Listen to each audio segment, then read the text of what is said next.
बांधिले घर निरंजनी आम्ही बांधिले घर निरंजनी आम्ही बांधिले घर निरंजनी बांधिले घर निरंजनी आम्ही बांधिले घर निरंजनी आम्ही बांधिले घर निरंजनी आम्ही बांधिले घर निरंजनी आम्ही बांधिले घर निराकारी निरंतर राहिलो से निराकारी निरंतर राहिलो से निराभासी पूर्ण झालो समरस निराभासी पूर्ण झालो समरस निराकारी निरंतर राहिलो से निराकारी निरंतर राहिलो से निराभासी पूर्ण झालो समरस निराभासी पूर्ण झालो समरस निरंजनी आम्ही बांधिले निरंजनी आम्ही बांधी निरंजनी आम्ही बांधिले घर निरंजनी आम्ही बांधिले घर निरंजनी आम्ही बांधिले घर निराकारी निरंतर राहिलो से निराकारी निरंतर राहिलो से निराभासी पूर्ण झालो समरस निराभासी पूर्ण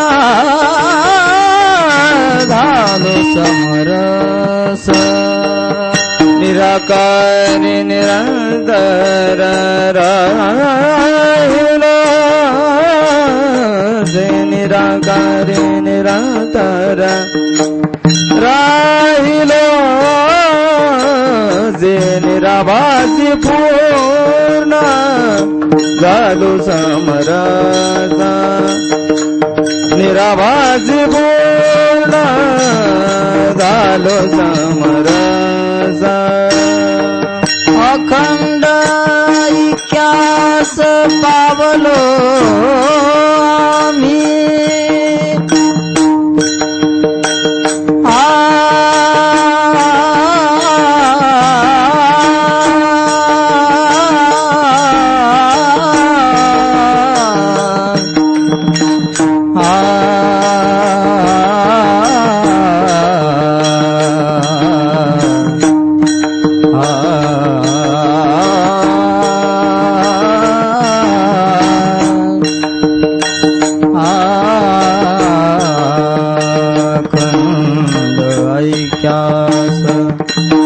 अखंड ऐक्यास पावलो आम्ही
पूर्ण झालो समरस निराभासी पूर्ण झालो समरस अखंड ऐक्यास पावलो आम्ही पावलो आम्ही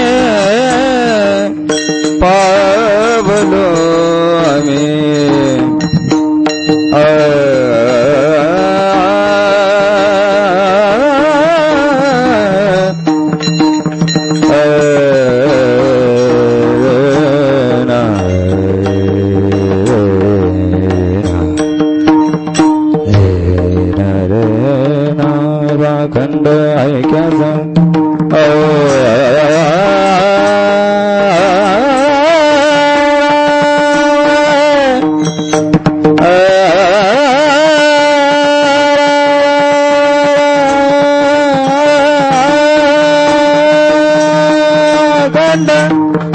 अखंड ऐक्याचा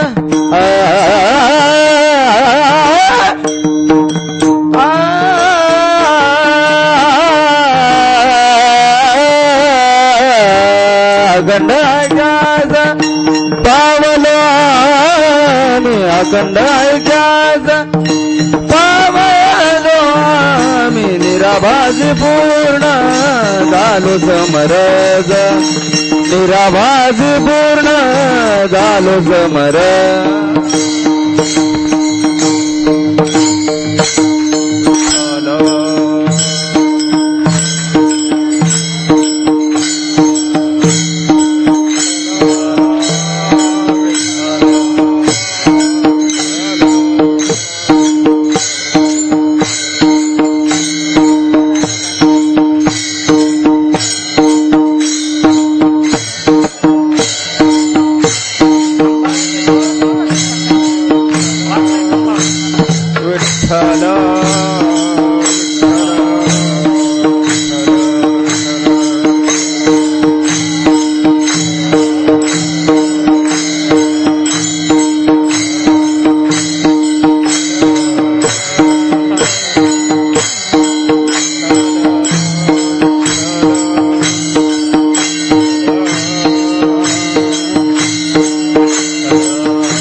निरंजनी आम्ही बांधिले घर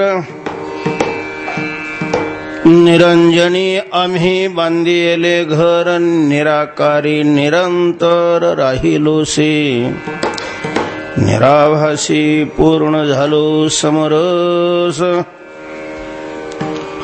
अखंड ऐक्यास पावलो आम्ही तुका म्हणे आता नाही अहंकार तुका म्हणे आता नाही अहंकार झालो तदाकार नित्य शुद्ध निराभासी पूर्ण झालो समरस अखंड ऐक्यास पावलो आम्ही पांडुरंगा करू प्रथम नमः पांडुरंगा करू प्रथम नमः करे चरणा संतांचे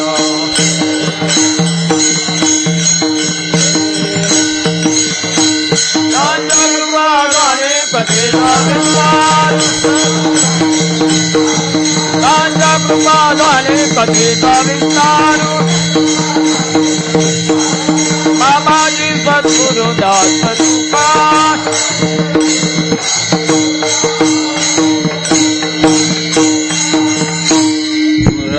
चे केलिया स्मरण होय सकळ विद्यांचे अधिकरण ते श्री चरण श्री गुरूंचे नमो ज्ञानेश्वर मृत्युदारा सोपान देवा मस्तक माझे पायावरी या वारकरी संतांच्या आता अभिनव वाग्विलासिनी जे चातुर्यार्थ कला कामिनी ते शारदा विश्वमोहिनी नमिली मिया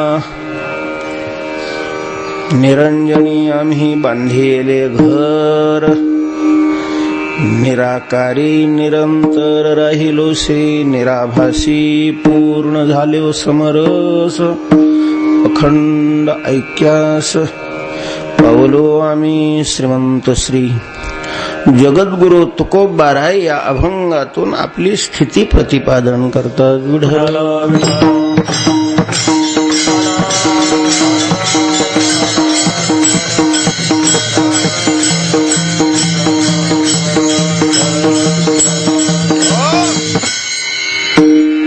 आपली स्थिती आपली अवस्था सांगणारा हा अभंग आहे. तुकोबारायांनी या मानव देहामध्ये दोन प्रकारच्या स्थितीचं उल्लंघन करून म्हणजे दोन प्रकारचा दसरा साजरा करून तिसऱ्या स्थितीमध्ये पदार्पण केलेलं होतं. तिसऱ्या स्थितीवर तुकोबाराय आरूढ झालेले आहेत. पहिली स्थिती सांसारिक स्थिती. तुकोबारायांनी वयाच्या 19-20व्या वर्षी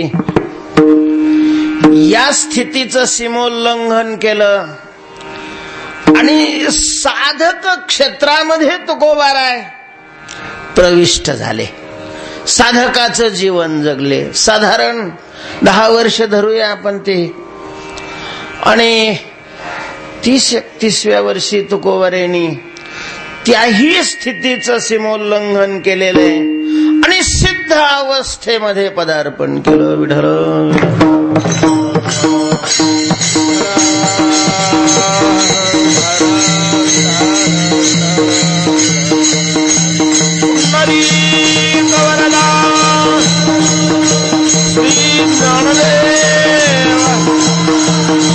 ज्ञानेश्वर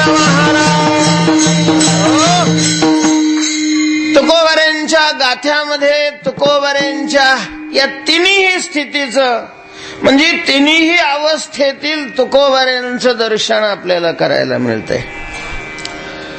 संसारी तुकोबाराय, साधक तुकोबाराय आणि सिद्ध तुकोबाराय. आजच्या अभंगात जे तुकोबारायांचं दर्शन घडणार आहे ते सिद्ध तुकोबाराय या रूपाने दर्शन घडतंय. अभंगावर चिंतन करण्यापूर्वी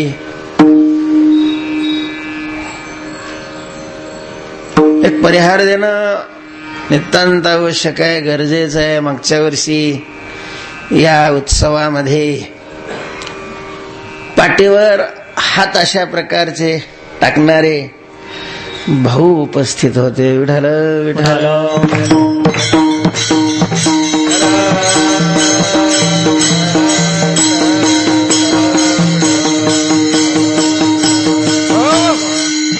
परमपूजनीय प्रातस्मरणीय वैकुंठवासी गुरुवर्य भाऊनी हा सप्ताह अनेक वर्ष अशा प्रकारचा चालवला.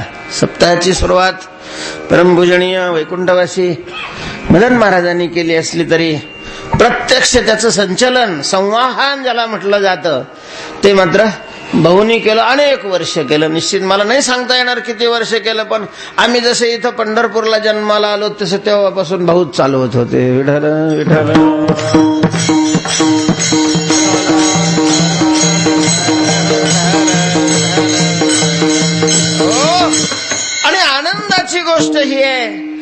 विक्की भाऊनी शरीर सोडल्यानंतरही त्यांचं हे कार्य अगदी तितक्याच उत्साहाने पुढेही चालू आहे.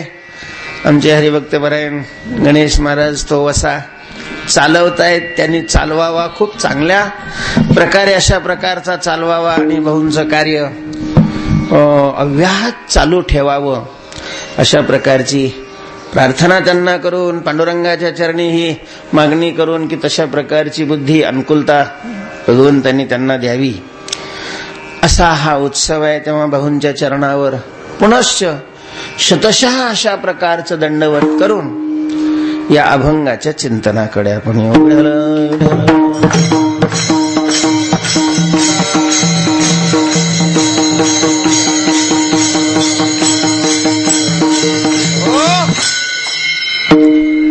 तुकोबरेनी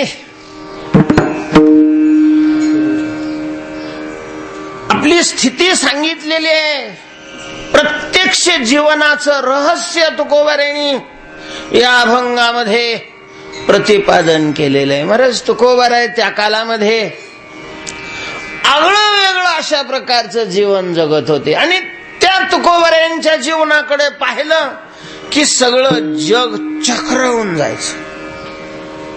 लोकांना हे समजतच नव्हतं की हे काय बुवा, हे काय बुवा. प्रत्येक जण दुसऱ्याला असाच प्रश्न करायचा, हे काय बुवा. असं काय दिसत होतं तुकोबारायांच्या जीवनामध्ये. तुकोबारायांच्या जीवनामध्ये असे अनेक अशा प्रकारचे कार्य दिसत होते, घटक दिसत होते. त्याच्यातला पहिला घटक हा होता की तुकोबाराय अखंड संतुष्ट असायचे. संतुष्ट सर्वदा सोये व्यापक निर्धार.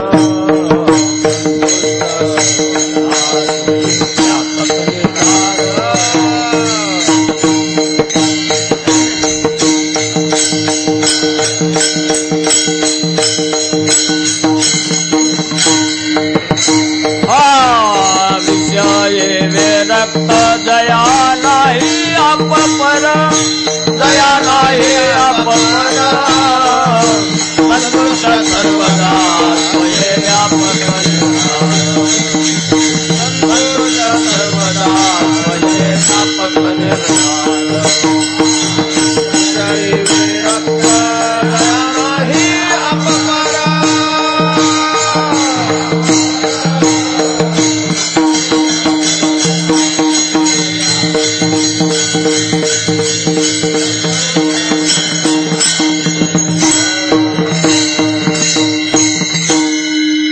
संतुष्ट सर्वदा.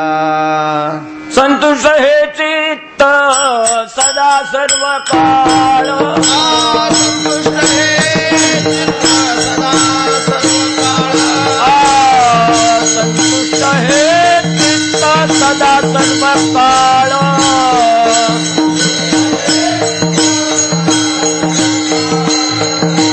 तुटले हळहळ त्रिगुणाचे, तुटले हळहळ त्रिगुणाचे, तुटले हळहळ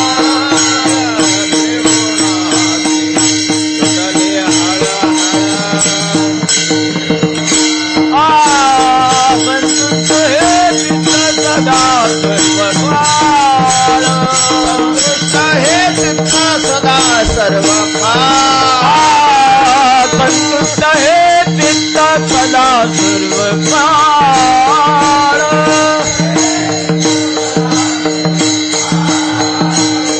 तुटली हळहळ त्रिगुणाची, तुटली हळहळ त्रिगुणाची.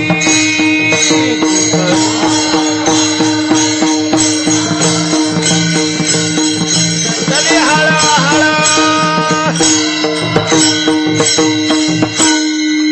संतुष्ट हे चित्त सदा सर्व काळ. सदा सर्व काळ हे चित्त संतुष्ट. तुकोबारायांच्या जीवनामध्ये हा एक फार मोठा विशेष समाजाच्या अनुभवाला येत होता की तुकाराम महाराज सतत प्रसन्न, सतत अशा प्रकारचे संतुष्ट असायचे, खुश असायचे. आपणही खुश नसतो असं नाही, पण सतत नाही. मग या वर्षीच्या पावसासारखे सतत हा संतुष्ट हा नाही, कधी कधी संतुष्ट हा. मनासारखं घडलं तर संतुष्ट हा, आणि मग नेहमी तर सुकलेलं तोंड आहेच की आपलं.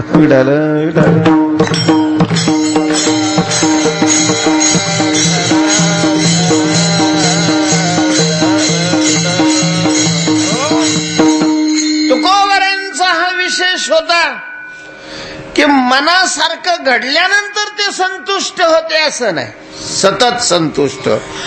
संतुष्ट निर्मळ चित्त सदा, संतुष्ट निर्मळ चित्त सदा.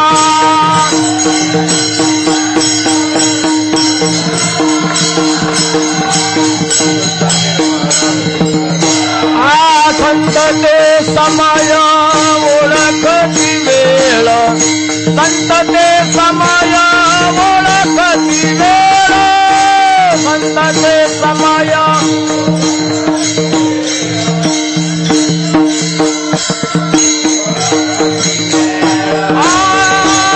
संतुष्ट निर्मळ चित्त सदा, संतुष्ट निर्मळ चित्त सदा, संतुष्ट निर्मळ चित्त सदा.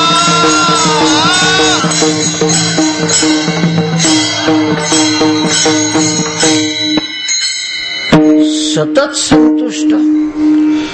प्रतिकूल परिस्थितीमध्येही मनाच्या विरुद्ध घडल्यानंतरही तुकोबारायांच्या संतुष्टीला कधीच ओहटी लागत नव्हती.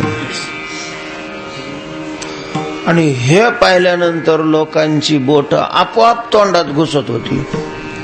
हे काय, हे कस काय, हे कस काय. तसं तुकाराम महाराजांच्याकडे बाह्य दृष्टीनं अनुकूल बहुतेक काही नव्हतंच.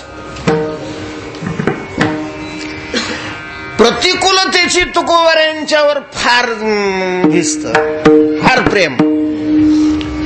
तुकाराम महाराजांनाही प्रतिकूलता आवडतच होती, आणि प्रतिकूलतेलाही तुकोबाराय आवडायचे. आणि अशा स्थितीमध्ये चित्त अखंड संतुष्ट असायचं तुकोबारांचं.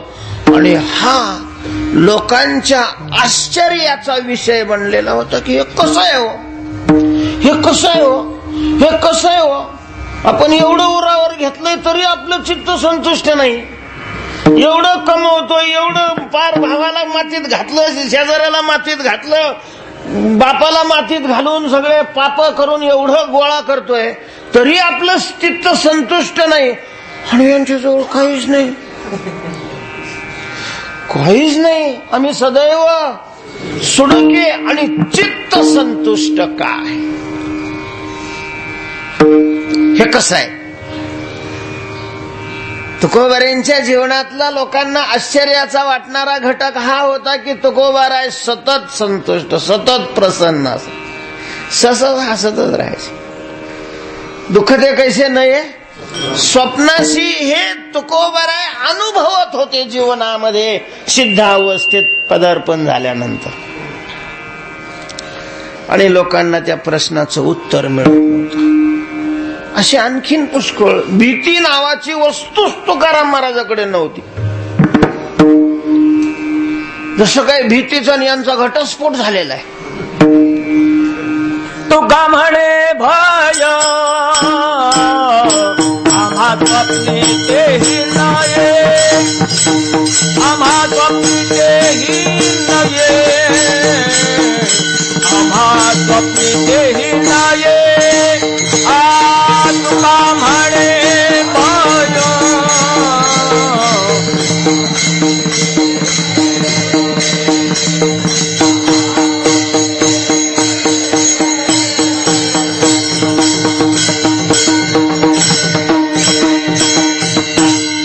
तुका स्वप्नी तेही नाही.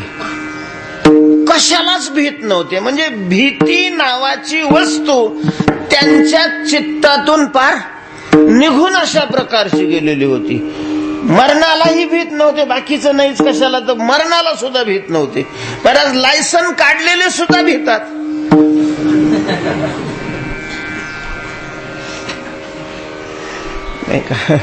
मंत्री भीतात, अंगरक्षक ठेवावे लागतात. सगळं जग अशा प्रकारचं भीतीनं ग्रस्त आहे आणि तुकाराम महाराज भीत नाही. हाही दुसरा आश्चर्याचा घटक होता तो. आणि सगळ्यात महत्वाचं आणि थोडक्यात सांगायचं म्हणजे तुकाराम महाराजाला काही कमी आहे असं वाटतच नव्हतं. तुकोबारांना आपल्या जीवनात काही कमी आहे याची अनुभूतीच नव्हती. बघावं तर काहीच दिसत नाही आणि बोलणं तर लोडे, बालिस्ते, पलंग, सुपत्ती, परी नाही लंगोटी, नेसायला लंगोटीचा पत्ता नाही. पण आम्ही तुका म्हणे आम्ही राजे त्रैलोक्याचे.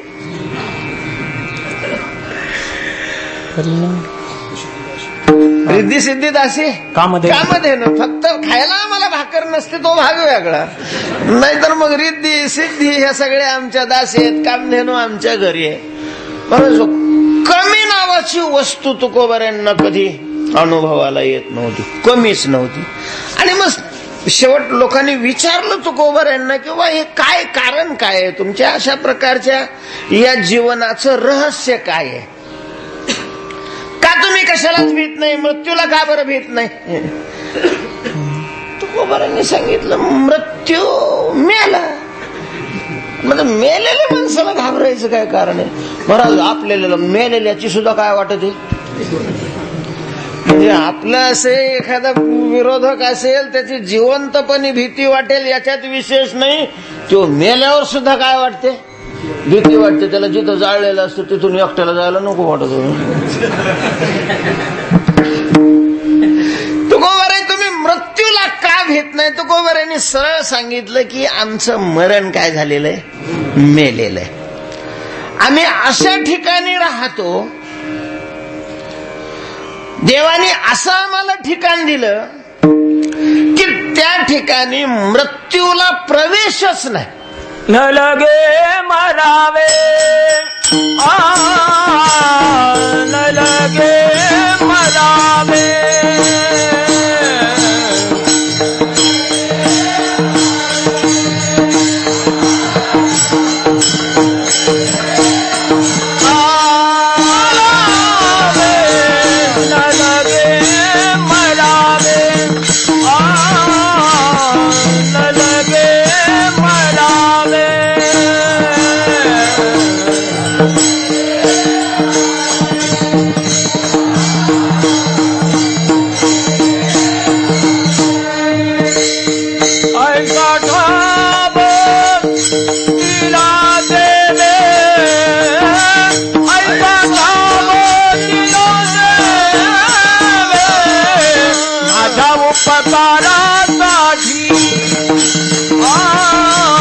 माझ्या उपकारासाठी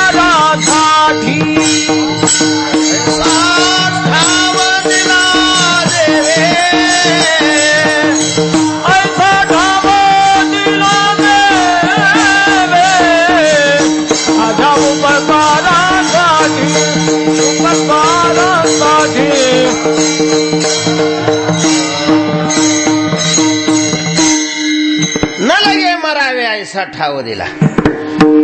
तुकोबाराय म्हणतात की मृत्यूला घाबरण्याचं कारण याच्याकरता नाहीये की आम्ही जिथं राहतो तिथं मृत्यूचा हात पोहोचत नाही.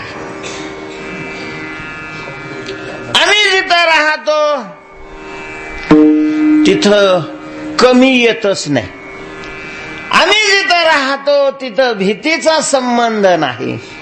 आम्ही जिथं राहतो तिथं नुसताच आनंद आहे, नुसता आनंद आहे. मग लोकांनी विचारलं महाराज तुम्ही नेमकं राहता तरी कुठं. घरी. आम्ही कुठं राहतो? घरी. पण महाराज,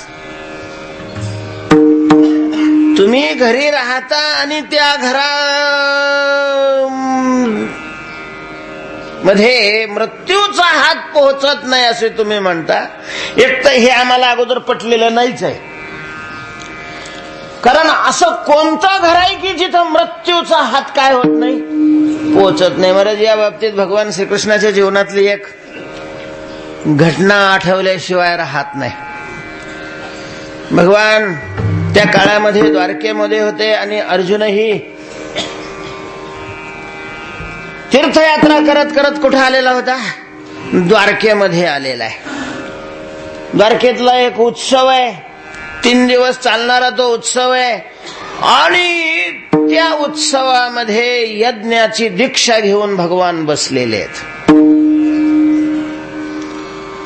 आणि एक ब्राह्मण आलेला आहे महाराज, आरडत ओरडत बोंबलतच आला, द्वारकाधीश हे नाटक बंद करा.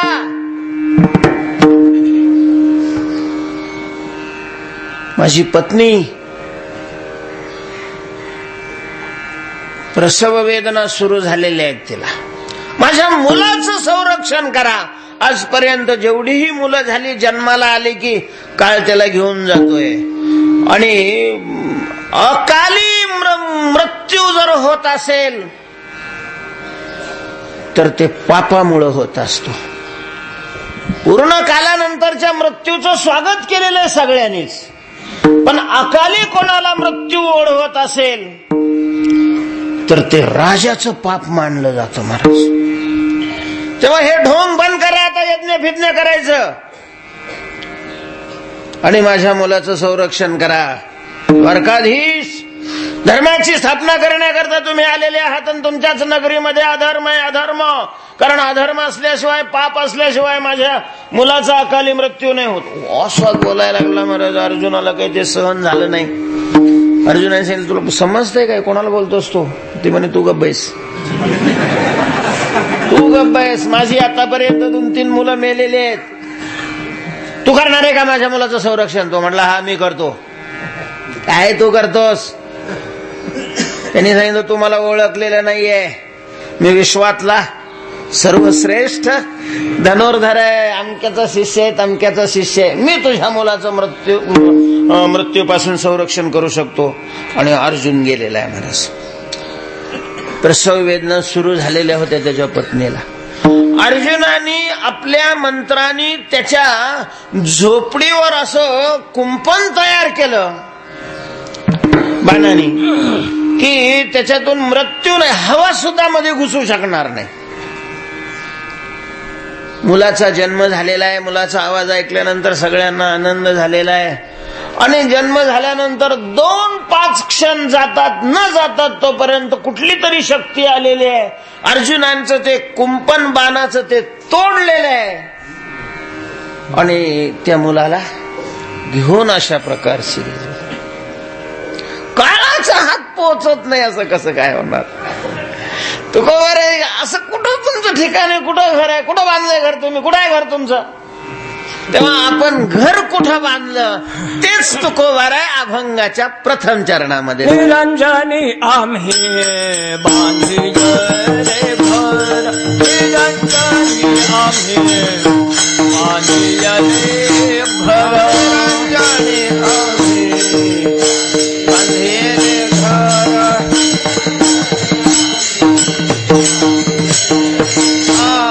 निरंजनी आम्ही बांधिले घर, निरंजनी आम्ही बांधिले घर.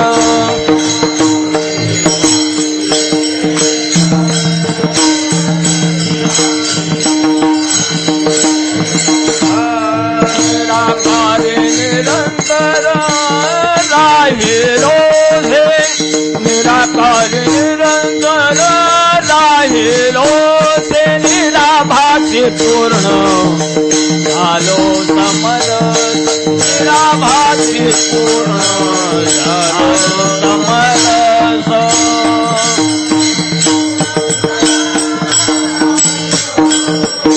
निराकार निरंतर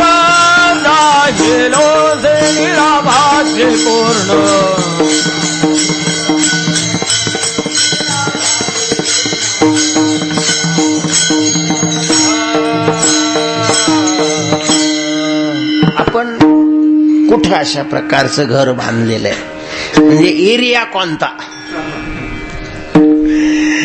कोणत्या ठिकाणी काळाचा हात पोहोचत नाही, कुठं नुसताच आनंद आहे, कुठं अपूर्णता, कमी उणीव अशा प्रकारची नाही. त्याचं वर्णन तुकोबारायांनी या प्रथम चरणामध्ये, सगळ्या अभंगात तेच वर्णन आहे. तुकोबाराय म्हणतात, आम्ही निरंजनी घर बांधिले,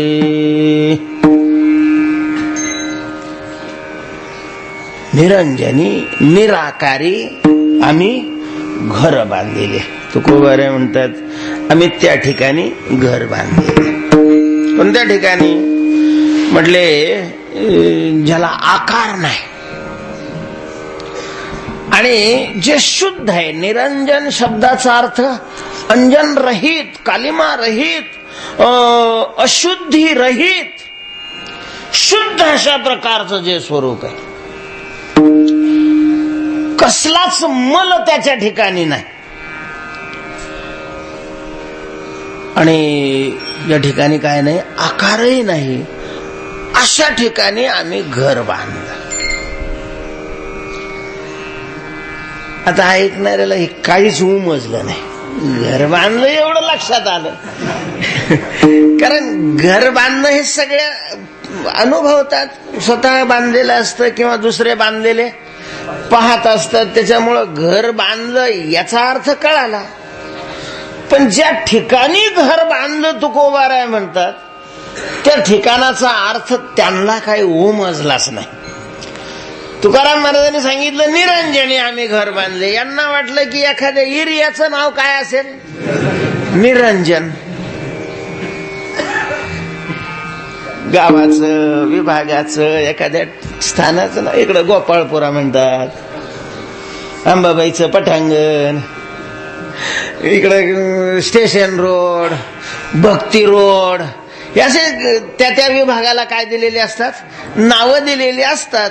तसं निरंजन नावाचा एखादा विभाग असेल देहूमध्ये, कारण तुकाराम महाराज देहूचे हे लोकांच्या डोक्यात फिटच बसलेलं ना.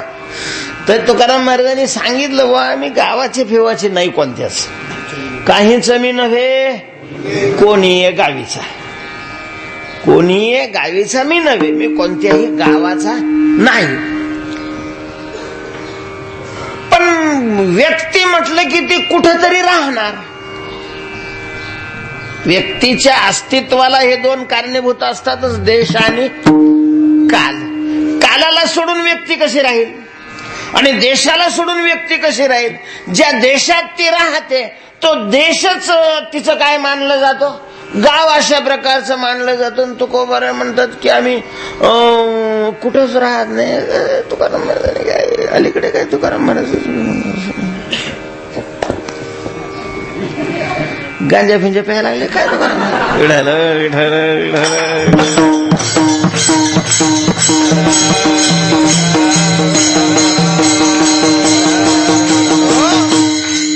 कोणत्याच गावाचे नाही असं कसं काय म्हणतात तुकोबाराय. पण तुम्ही राहता, आमच्या घरी राहतो. म्हटलं मग घर जिथे आहे ते गाव असेल ना. कुठं बांधलंय तुम्ही घर, निरंजनी. कुठं बांधलंय घर, निरंजनी. निरंजनी निरंजनी त्याचा काही अर्थ कळा नाही गेला. निरंजनी म्हणजे काय, निरंजन शब्दाचा अर्थ शुद्ध अशा प्रकारचा केला. पण ठिकाणाने शुद्ध,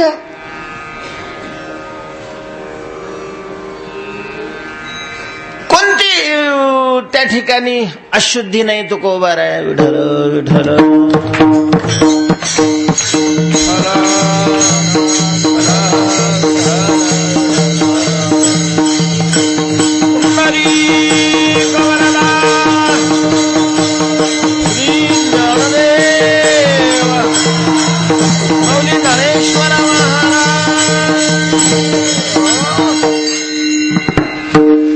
तुकोबाराय म्हणतात बाकीच्या तर अशुद्ध त्या ठिकाणी नाही, त्याच्यात विशेष नाही. पण द्वैताची अशुद्धी सुद्धा त्या ठिकाणी नाही. अगदी ज्ञानाचाही विटाळ तिथं नाही.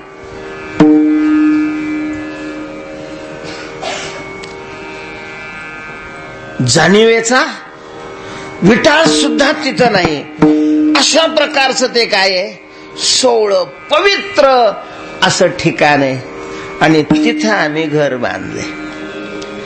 यांना म्हटलं ते उगाचच आपल्याला कळत नाही म्हणण्यापेक्षा थोडस दुसरं हे करून घेऊन मग हळूहळू आपल्याला लक्षात येईल ते की नेमकं यांचं ठिकाण म्हणजे यांनी घर कुठं बांधलेलं आहे ते.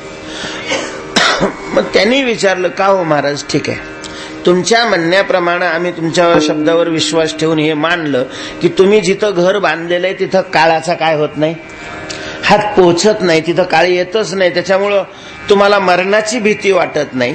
पण आम्हाला हे सांगा की तुम्ही घरातून ज्या वेळेला बाहेर याल, दुसऱ्या गावाला जाल, समाजात याल, तर त्यावेळेला तिथं तर काळाचं चालेल ना. पण नाही, तुमच्या घरी बाहेर आल्यावर मग काळाने झडप घातल्यावर मग काय करणार. तुकाराम महाराज म्हणतात, आम्ही बाहेर येतच नाही.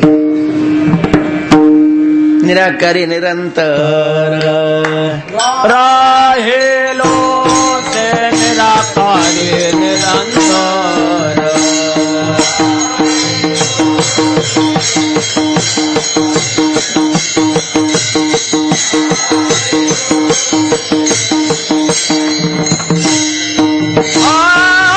निरंजनी आम्ही बांधिले घर, निराकारी निरंतर राहिलो ते. निराकारी निरंतर राहिलो ते. निराकारी निरंतर राहिलो ते. निरंजनी आम्ही बांधिले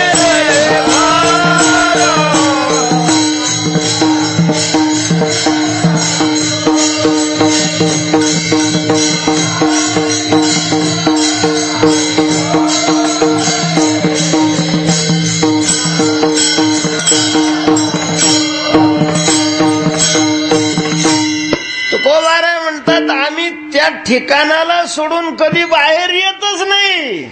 निरंतर राहिलोसे, अखंड आमचं तिथंच वास्तव्य आहे, तिथंच आम्ही राहतो. बरं, आम्हाला हे सांगा की ते ठिकाण नेमकं कुठं आहे बरं? ते ठिकाण नेमकं कुठं आहे? तुकाराम महाराजांनी सांगितलं, बावळटच आहे तू. ते ठिकाण कुठं नाही, मग कुठं त्या ठिकाणावर आहे.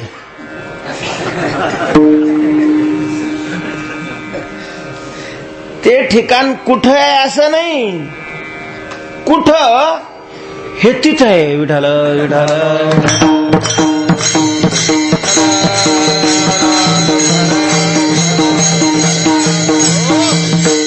महाराज, तुम्ही असं काही नाही, कोड्यात नका बोलू, आम्हाला तुमचंच बोलणंच कळानं गेलंय. ते ठिकाण कुठं नाही, कुठं तिथं आहे म्हणजे काय? म्हणजे असं आहे की तुला असं म्हणायचंय की कोणत्या देशामध्ये ते ठिकाण आहे, बरोबर आहे की नाही? हा, हे तुमचं हे बरोबर आहे, हे लक्षात आलं. किंवा ज्या ठिकाणी तुम्ही घर बांधलं, ज्याला निरंजन अशा प्रकारचं तुम्ही काय दिलं, नाव दिलं, तर असं निरंजन नावाचं ठिकाण आहे, नेमकं कुठं आहे हे आम्हाला सांग. मग मी त्याच उत्तर दिलं. त्याच उत्तर दिलं की जे निरंजन आहे ते कुठ्यात नाही, कुठं ते निरंजनात आहे. परत तुम्ही आणखीन ते पहिलं सांगितलं बा, ते आम्हाला काय लक्ष काय असतं, आपल्या चित्तामध्ये अशा प्रकारची एक मान्यता अशी अगदी आपल्या मुळ्या रोवून बसलेली आहे. कोणची मान्यता? की जगातली कुठलीही वस्तू कुठल्या तरी देशात आणि कुठल्या तरी कालामध्ये असते. म्हणजे प्रत्येक वस्तूच्या अस्तित्वाला आधार देश आणि काल आहे. विठ्ठल विठ्ठल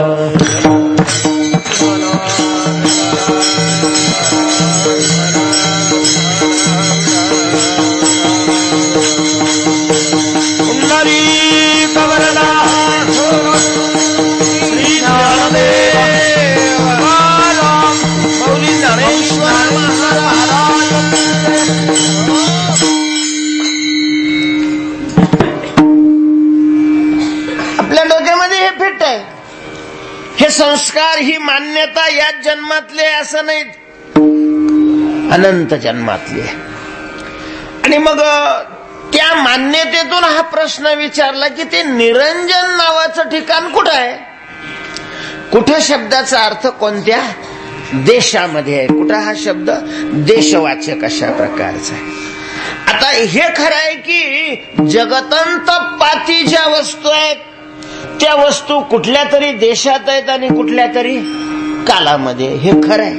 पण त्या जगातल्या वस्तू कुठल्या तरी देशात आहेत. तुकाराम महाराजांनी ज्या ठिकाणी घर बांधलं ते ठिकाण जगात नाही मोडत, मग जग त्याच्यात मोडतो.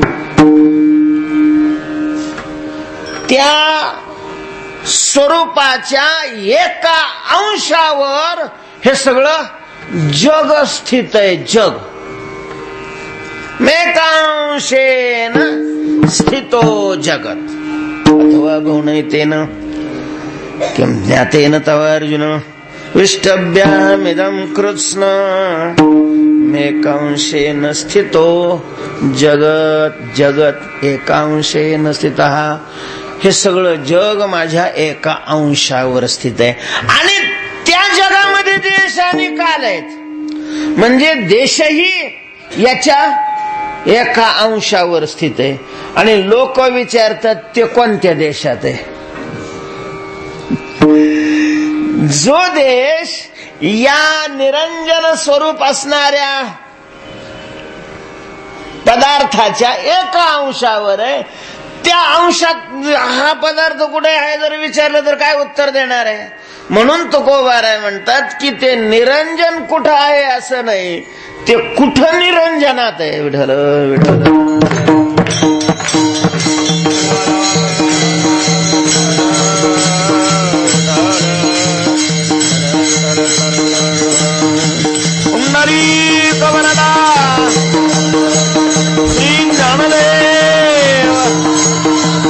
ज्ञानेश्वर महाराज. ऐकणाऱ्याला एवढं सांगितलं तरी काही उमजलं नाही. मग त्यांनी दुसऱ्या दृष्टीनं प्रश्न विचारायला सुरुवात केली. तुकोबारायांनी म्हटलं की निरंजनी आम्ही, निरंजनी म्या असं नाही म्हटले तुकोबाराय, निरंजनी आम्ही. अर्थात आम्ही हे बहुवचन आहे. आणि म्हणजेच तुकोबारायांनीच तिथं घर बांधलंय असं नाही, तर तुकोबारायांच्या बरोबर आणखीन काही मंडळी आहे. मग तशा दृष्टीनं त्यांनी विचारलं की म्हटले तुकोबाराय तुम्ही आम्ही निरंजनी घर बांधले म्हटले, मग तुमच्या बरोबर आणखीन कुणी कुणी तिथले प्लॉट घेतले. या तुमच्या आम्ही म्हणण्यामध्ये बाकीचे कोण कोण आहे. तुकाराम महाराज म्हणतात अरे बा किती आहेत असे, खूप आहे, खूप खूप आहे. असं खूप खूप नावं सांगा ना थोडी, नावं. नामदेवराय, नामदेवराय सुद्धा म्हणतात परेहुनी परते घर ते राहू निरंतर. ज्ञानोबाराय, सावता महाराज, गोरोबा काका, चोखा मेळा, निवृत्तीनाथ महाराज, सोपन काका, मुक्ताबाई, नरहरी सोनार, संत सेना महाराज, किती सांगू तुला नाव. म्हटले हे सगळे संत का. हा आता तू बरोबर बोललास. हे सगळे संत आहे ना, ह्यांचे सगळ्यांची तिथं प्लॉट आहे. हे सगळेच तिथं राहतात.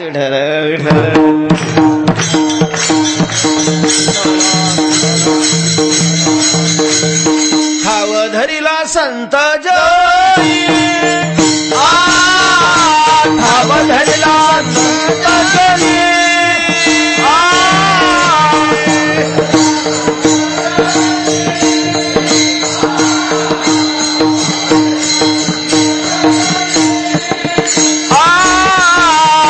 धरला संत जनी, ठाव धरला संत जनी, ठाव धरला संत जनी.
ठाव धरिला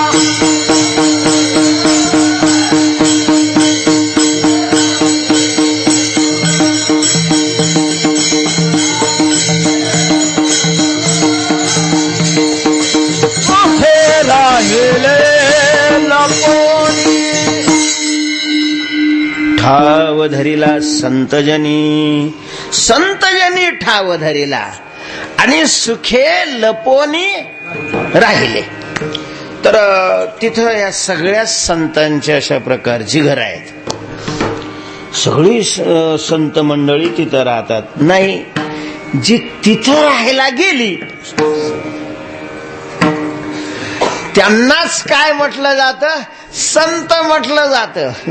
उगा बावळाट सारखं कीर्तन करणाऱ्याला भजन करणाऱ्याला संत नाही म्हणायचं. ज्या वेळेला तिथला प्लॉट खरेदी केला, तिथं राहायला गेला की मग तो काय होतो? संत अशा प्रकारचा होतो. संत गेले तया ठाया देवराया पाववी, पुढे गेले ते निधाई झाले.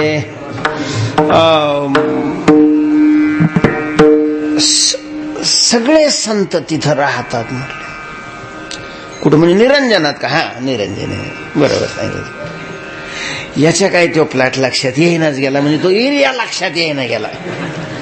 तुकाराम महाराजांनी आम्हीचा अर्थ सांगितला वगैरे. सगळे संत काय विशेष काय बरं महाराज त्या ठिकाणाचं? बाबा त्या ठिकाणाचं विशेष काय असं म्हणलास तर त्याचं एक उत्तर असं आहे की सगळं विशेष आहे. आणि खरं असं आहे की कुठलाच विशेष तिथं नाही, हा तिथला विशेष. विठाल विठाल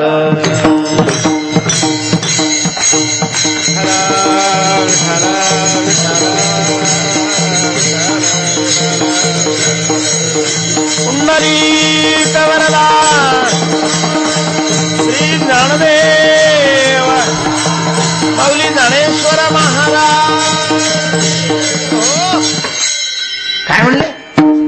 काय विशेष सांगितला? कसलाही विशेष नसणं हाच त्याचा काय आहे. कारण जगतामध्ये ज्याही वस्तू आहेत, ज्याही व्यक्ती आहेत, जीही ठिकाण आहेत, प्रत्येकाचा काही ना काही काय असतो?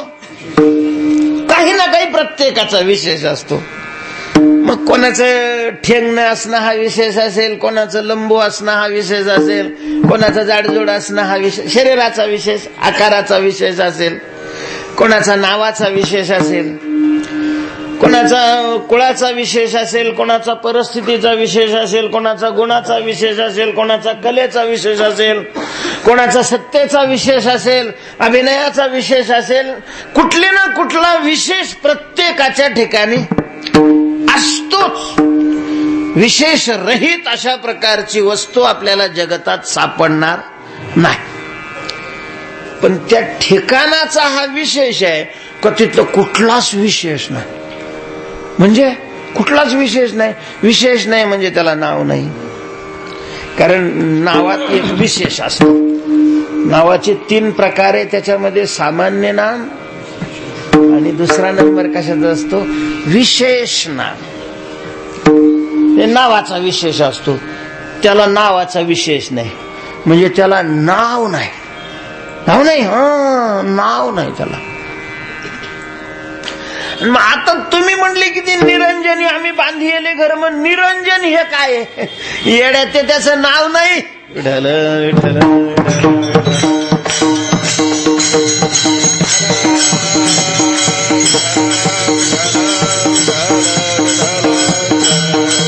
पुंडरीक वरदा श्री ज्ञानदेव माऊली ज्ञानेश्वर महाराज. म्हणलं पण महाराज मी एक विचारू का? हा विचार ना. पण त्याला नाव का बरं नाही ठेवलं? आता का बरं नाही ठेवलं हे त्याच्या आईला विचारायला पाहिजे. कारण नामकरण विधी कोण करतं? आई वडील करत असतात. त्याच्या आई बापाला विचारलं पाहिजे की मग तुम्ही याला नाव का नाही दिलं? मग चला म्हटले जाऊ आपण त्याच्या आई बाबाकडे. मग त्याला आई बी नाही बाप बी नाही, त्याला आई नाही आणि बाप आहे ना, आहे वस्तू आहे नाही बाप नाही कस काय? वस्तू जर असेल तर कोणापासून तरी ती उत्पन्न झालेली असेल ना.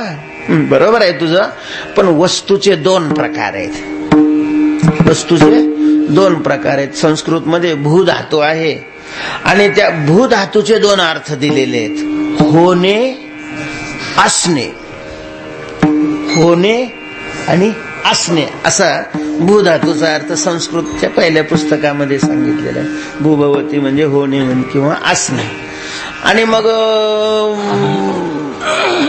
जगामध्ये ज्या वस्तू आहेत त्याचेही दोन प्रकार आहेत. भूत म्हटलं जातं, म्हणजे झालेली वस्तू असेल त्यालाही काय म्हणतात? भूत म्हणतात. आणि असलेली वस्तू असेल त्यालाही भूत म्हणतात. म्हणून सगळ्या जगतातल्या प्राण्यालाही भूत म्हटलेलं आहे संत वाङ्मयामध्ये. जे जे भेटे भूत. आणि पांडुरंगाला सुद्धा काय म्हटलेलं आहे? भूत. अशा प्रकारचं म्हटलेलं आहे. पंढरीचे भूत मोठे.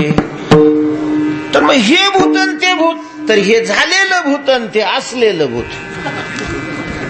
त्याच्यामध्ये हा फरक आहे की हे झालेले भूत आहेत, म्हणजे उत्पन्न झाल्यानंतर त्याला अस्तित्व प्राप्त होणं हे झालेलं भूत आहे. आणि एक वस्तू अशी आहे की त्याची उत्पत्तीच नाही, ते अनादि अशा प्रकारचं असलेलं आहे, म्हणजे त्याची उत्पत्तीच नाही. त्याला त्याच्यामुळे आई बापाचा प्रश्न नाही, मग कोणाला विचारायचं? आता तर अवघडच आहे. पण मग काय हरकत आहे? मग दुसरे तुम्ही आम्ही ठेवू नाव बा त्याला, नसेल आई बाप तर नावही ठेवता येत नाही. का ठेवता येत नाही? कोणतंच नाव तिथपर्यंत पोहोचत नाही. नाव कशा करता ठेवायचं असतं? त्या वस्तूला ओळखण्याकरता. नाव काय करतं? त्या वस्तूशी संबंध करून त्या वस्तूचं स्मरण करून देत असतं, शक्तिवृत्तीनं किंवा लक्षण वृत्तीनं. मग ठीक आहे, तर जे निरंजन तत्व आहे, जिथं आम्ही घर बांधलेलं आहे, आम्ही जिथं राहतो, म्हटले हा ते स्वरूपाने असंग आहे. असंग. असंगो हेयम पुरुषः हि अयम पुरुषः असंगः. असंग म्हणजे कोणाशी संबद्ध न होणारा. तर कोणाशी संबंध होत नाही तर शब्दाचाही काय होऊ देत नाही, संबंध होऊ देत नाही. म्हणजे शब्द लक्ष म्हणजे शक्तिवृत्तीने तिथपर्यंत जात नाही आणि लक्षणावृत्तीने तिथपर्यंत जात नाही. शक्तिवृत्तीपेक्षा म्हणण्यापेक्षा विधिमुखापेक्षा निषेध मुखाने थोडं पुढे जाता येतं. म्हणून अतद व्यावृत्तीनं वेदांनी संतांनी त्याचं वर्णन केलेलं आहे. तर अतद व्यावृत्ती या शब्दाचा अर्थ ते नाही. अ म्हणजे नाही, तद म्हणजे ते नाही असं म्हणायचं आणि त्याला बाजूला फेकायचं. त्याचं नाव अतद व्यावृत्ती. विढालं विढालं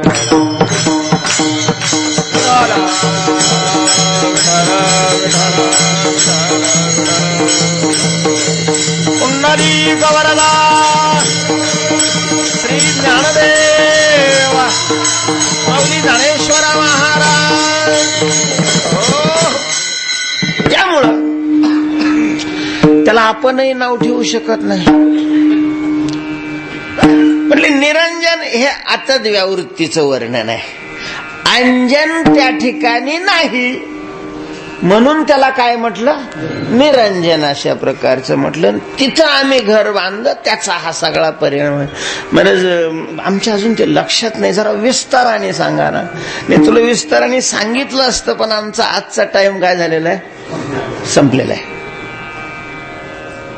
त्या निरंजनाच्या ठिकाणी आम्ही घर बांधलं, निरंतर त्या ठिकाणी राहतो. ते आभासरहित आहे. अशा त्या तत्वाशी आम्ही समरस झालो, एकरूप अशा प्रकार झालो. त्याच्याशी अखंड ऐक्याला प्राप्त झालो. निराभासी आम्ही झालो समरस, अखंड ऐक्याचं पावलो आम्ही. त्याच्यामुळं आता आम्हाला अहंकार राहिला नाही या शरीराविषयीचा. तुका म्हणे आता नाही अहंकार. झालो तदाकार झालो तदाकार. आम्ही त्या निरंजनाकार अशा प्रकारचं झालो, म्हणजेच आम्हीही नित्यशुद्ध झालो, निर्मळ अशा प्रकारचं झालो. आणि म्हणून हे कसलीही घटक चिंतेचा असेल, दुःखाचा असेल, भीतीचा असेल, याचा आम्हाला स्पर्श होत नाही. निराभासी पूर्ण झालो. समरस महाराज तुम्ही नाही, आमचं काही स्पष्ट नाही. ठीक आहे म्हणले, मग उद्या येऊ पाहू. विठोबा रखुमाई